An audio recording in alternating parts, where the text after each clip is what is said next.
A hora é agora. Reflexões, planos e ações para estimular o crescimento do Brasil.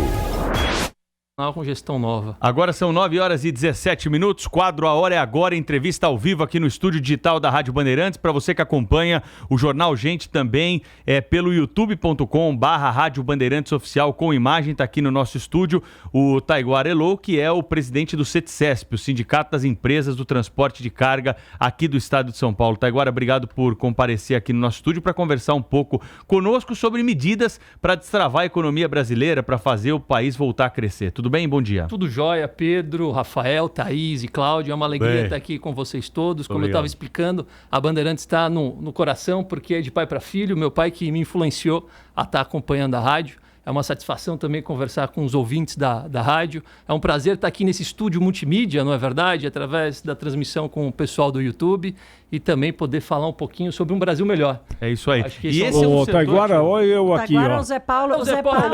Zé Paulo, você está aí também à distância. Olha aí, mais moderno ainda, né? Pelo home office. E eu estou preocupado com uma questão aí que é bem atual, o preço do diesel.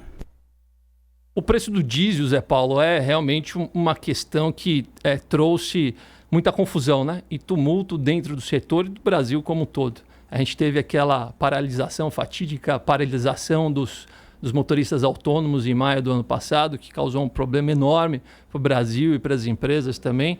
E o óleo diesel é um componente que influencia muito na planilha de custos do transporte rodoviário de cargas. Quando a gente discute essa questão toda de custos, de preço, de piso mínimo do transporte rodoviário de cargas, a gente tem que lembrar que a gente precisa construir no Brasil um modelo logístico eficiente para que ele possa impulsionar, então, o desenvolvimento da nossa indústria, do nosso varejo, do nosso comércio. Não existe nenhuma economia moderna no planeta que não tenha um processo, um planejamento logístico eficiente. É verdade, viu? Se a gente não conseguir fazer um planejamento logístico capaz de acompanhar o Brasil, o embarcador vai sempre reclamar que o frete está alto e o transportador vai sempre reclamar que o frete está barato, porque o modelo logístico é equivocado. Então, eu acho que a discussão do óleo diesel, ela passa durante essa discussão, mas passa também da discussão de conseguir melhores condições para a indústria, para o varejo, para o comércio desenvolver os seus negócios através de uma rede logística. Agora, para essa rede de transportes que é fundamental para a economia brasileira, para melhorar esse serviço, o que é necessário, na sua opinião? Pedro, primeiro fazer um estudo minucioso por região do país, como é que é o consumo e a produção por região do país. Cada produto, cada operação tem uma adesividade com um modal de transporte diferente do outro.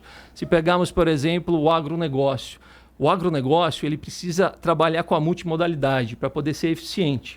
O agronegócio é um produto, uma matéria-prima bruta, não transformada, não tem valor agregado nela ainda, portanto, ela precisa ter transporte em escala, usar o trem e a rodovia. Qualquer modal de transporte, ele é feito para bater e voltar. A gente precisa também dos terminais logísticos mais eficientes.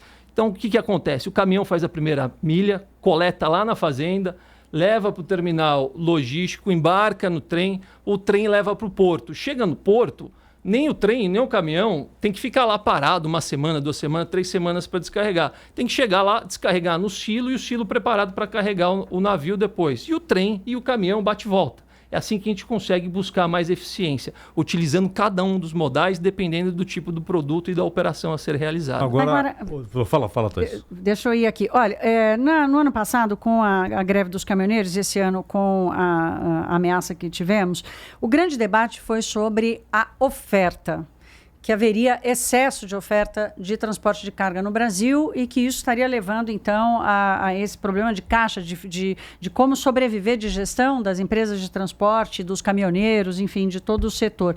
Você concorda com isso? Há excesso de oferta e como lidar com isso numa economia que ainda não se recuperou na velocidade necessária? Isso é uma verdade, Thaís. Não tem como esconder que não há excesso de oferta e o próprio excesso de oferta acaba distorcendo um pouco o sistema tarifário do setor. Por que há um excesso de oferta? Porque os governos passados incentivaram de forma artificial o crescimento do setor através de programa de financiamento de veículos comerciais de carga, no caso o Procaminhoneiro e o PSI, que utilizavam juros abaixo de mercado, causando inclusive prejuízo para o próprio BNDES, e também influenciou a compra de veículos por pessoas ou em situações de quem não tinha conhecimento técnico do setor. A gente defende juros baixos, obviamente. O empresário quer ter mais acesso ao crédito e um crédito com juros mais baixos. Mas a gente precisa de uma política de crédito por trás disso. Não dá para a gente entregar uma máquina, um caminhão, ele não é um veículo comercial só isso. Ele é uma máquina de produção. Uma máquina de produção para quem não vai conseguir depois realmente obter resultado operacional dele. O que aconteceu com esses financiamentos? O camarada comprou um caminhão, ele tem uma outra profissão, ele é um dentista, ele é um diretor de uma grande empresa e ele está com um parente próximo desempregado. Ele comprou um caminhão porque é subsidiado, deu na mão do parente e falou, olha, trabalha aí só para pagar a parcela e no final a gente vai vender e vamos ficar milionário com esse negócio. Isso distorceu o mercado. E agora, o que fazer com essa situação, né, Thaís? Eu acho que esse é o ponto e a pergunta. Eu acho que agora é realmente trabalhar para poder reduzir um pouco essa questão de governo, para que a gente realmente possa ter uma verdadeira desburocratização das nossas questões tributárias, mas também reduzir a carga tributária e o país voltar a se aquecer. E criar um programa efetivo de renovação de frota e também de retirada de veículos irregulares de circulação. E quando eu falo retirada de veículos irregulares de circulação, eu falo de toda a frota, de motos, de automóveis e de caminhões. Só na grande região metropolitana de São Paulo tem 2.500.000 veículos irregulares que não pagam IPVA, não pagam licenciamento e não pagam as multas. Você pode pôr radar, você pode pôr farol, que ele não vai obedecer, ele não paga. Ele passa, inclusive, na praça de pedágio sem pagar. Então, a gente tem que criar um programa para ajudar o Estado a diminuir a questão do encongestionamento nos pátios e conseguir também transferir a responsabilidade do veículo para o proprietário. Porque o camarada hoje é apreendido com um veículo comercial de carga, por exemplo, com R$1,5 milhão de problemas de licenciamento, IPVA e multas. O que ele faz? Ele larga o veículo lá no pátio. Porque aquela responsabilidade não transfere para o proprietário do veículo. Então a gente tem que realmente pensar num Brasil que faça a diferença e que as coisas façam sentido. Agora, você tem frota própria só ou contrata também avulsos? Na nossa companhia, a gente tem 2.237 veículos próprios e a gente subcontrata mais 1.000 terceiros. No nosso caso, a maioria deles são pequenos empresários. Fazendo uma análise dos custos aí, qual é a diferença entre a empresa que tem frota própria e os autônomos? Olha, Zé Paulo, se a gente pegar inclusive a questão do RNTRC, que é o Registro Nacional do Transporte Rodoviário de Cargas, nos últimos 12 anos, nos últimos 12 meses, o que a gente observa? A gente observa, inclusive, um crescimento maior da frota própria do transportador do que da frota dos autônomos. Nós trabalhamos com os autônomos, eles são os nossos parceiros. A gente tem discutido várias iniciativas em conjunto para que a gente possa resolver os nossos problemas. Comparando uma coisa com a outra, você precisa de frota própria, dependendo da operação, para garantir a qualidade, a assertividade e também o emprazamento daquela operação. Mas o transporte ele é um negócio de capital intensivo, Zé Paulo. Você não consegue garantir infraestrutura, capacidade instalada suficiente para atender a sazonalidade, porque o transporte também é sazonal. Então, eu não consigo fazer uma infraestrutura para atender o pico da operação. Quando eu tiver a queda da operação, o que eu vou fazer com esses ativos de capital intensivo? Tem de ter o autônomo, né? Tem que ter o autônomo. O autônomo faz parte desse processo. A gente tem que ajudar o autônomo, Cláudio, a melhorar a sua condição de vida. Você falou em desburocratização e redução de impostos, que, aliás, é um desejo nacional, né? E, no entanto, há uma questão que atinge diretamente os custos, que é a infraestrutura, né? E que no Brasil, tradicionalmente, é papel do Estado. Cada vez mais o Estado, até por não ter dinheiro, ele busca parcerias com o setor privado. São Paulo não é nem de longe o quadro que representa o que acontece no Brasil. Eu vejo em outros estados, o sujeito enche o caminhão de soja, 30 toneladas, né? Aí ele entra numa estrada de terra muito ruim, a ponte quebra, levam 3 meses para arrumar uma ponte. 3 meses assim, quando os caras são céleres, né? Você tem ponte aí que fica 3 anos. E aí o cara tem de dar uma volta de 80 quilômetros, aumentando o custo, gasta mais combustível, mais pneu. Estradas vagabundas, repletas de buracos, né? E você pagando imposto para ter aquele negócio. O custo, por causa da falta de infraestrutura, ele é hoje fundamental e tem solução para isso? Zaidão, o que a gente precisa no Brasil? Educação, saúde, emprego e segurança pública. Parece simples, né? São quatro pilares. E para apoiar isso tudo, a gente precisa do quê? De um processo logístico eficiente.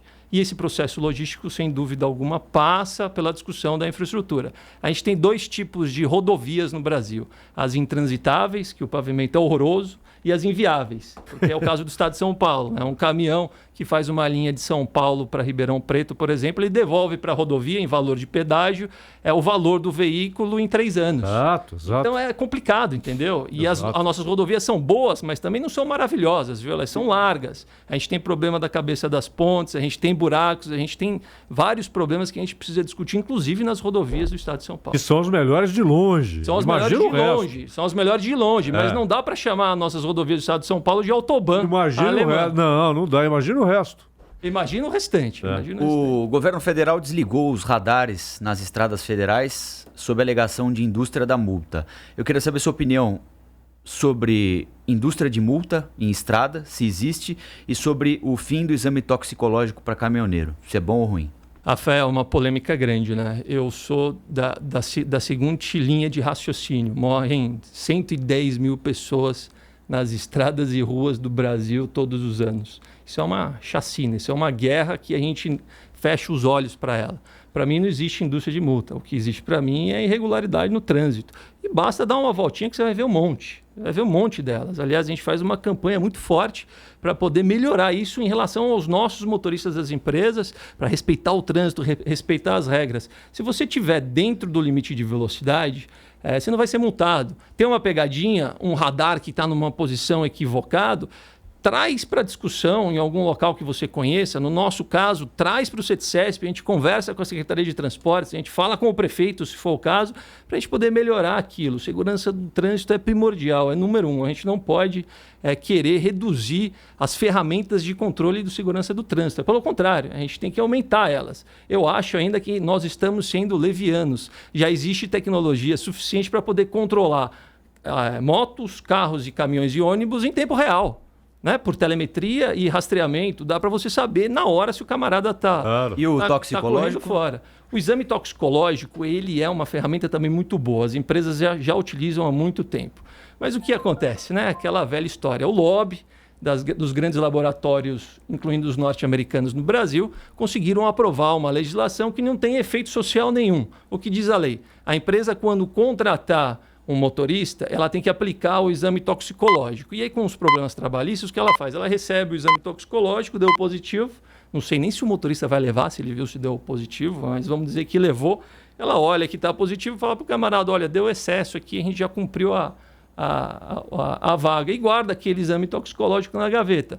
O que ela diz também? Na demissão, quando a empresa demite, ela demite o motorista, depois aplica o exame toxicológico, se dá positivo, põe na gaveta. Isso não surte nenhum efeito prático na sociedade. A gente defende, sim, o exame toxicológico na aplicação da renovação e da retirada da habilitação, mas precisa combater esse ecossistema do crime que está tentando burlar isso. E a gente defende a aplicação do exame toxicológico no plano de combate contra o uso de drogas e álcool nas empresas, porque cada uma das empresas vai saber aplicar isso da forma mais eficiente. Agora, para terminar rapidamente, a gente corre risco de ter greve de caminhoneiros esse ano de novo? Você tem algum termômetro que indique isso? A ameaça real? Thaís, a gente monitora isso 24 horas por dia, 7 dias por semana, e eu tenho um relacionamento muito bom com as lideranças dos autônomos aqui no estado de São Paulo.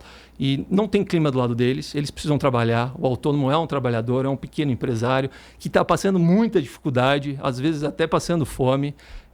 Por um outro lado, o que aconteceu? Na última greve, a sociedade também apoiou no começo. Mas depois ela viu o problema, acabou alimento no supermercado, Rafael, acabou combustível no posto, viu, Zaidan? E o caos foi instalado. Então, nem mesmo a própria sociedade vai apoiar isso. Eu acho que a gente tem que ajudá-los, sim. A gente não pode fechar o olho.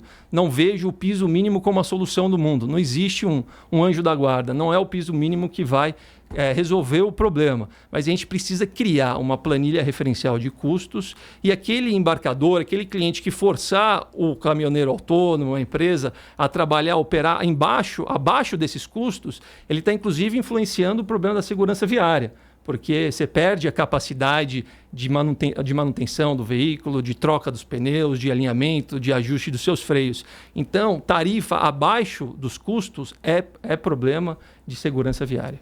Quero agradecer ao Taiguara Elo, que é o presidente do CETCESP, o Sindicato das Empresas de Transporte de Carga aqui de São Paulo, que participou do quadro A Hora é Agora, quadro em que há um estímulo aqui a representantes de setores importantes da economia, empresários, para construirmos um Brasil melhor e retomarmos o caminho do crescimento econômico. Obrigado pela presença, Taiguara. Até uma próxima. Obrigado, Pedro. Obrigado, Rafael, Zé Paulo. Um forte abraço. Prazer em revê-lo também. Thaís e Cláudio Jaldão. Obrigado pela visita. E a gente está à disposição. Muito obrigado.